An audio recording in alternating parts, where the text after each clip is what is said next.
Okay, hai, Assalamualaikum, selamat petang, salam berhujung minggu. Okay, first thing first, Alhamdulillah. Kenapa saya cakap Alhamdulillah?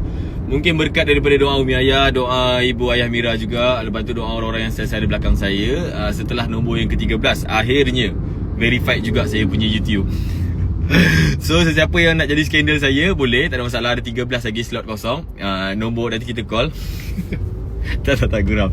Okay, tu tamat dekat situ. Verified, cukup. Okay, for those yang bertanya kepada saya bila nak post konten, kan, betul tak? Okay, jadi Alhamdulillah setelah verified ni, InsyaAllah kalau tak ada apa-apa yang menghalang, besok saya akan post bersamaan dengan 1 hari bulan 3 2026. Saya akan post konten. Cuma waktu tu saya akan tetapkan balik bila lah, sama ada pukul 2.30 atau 4.30 petang, bukan pagi. Okay, so stay tune. Nanti korang boleh komen dekat situ apa yang perlu saya perbaiki, apa perlu saya penambahbaikan. Sebab this is my first content, bro. What do you expect, bro?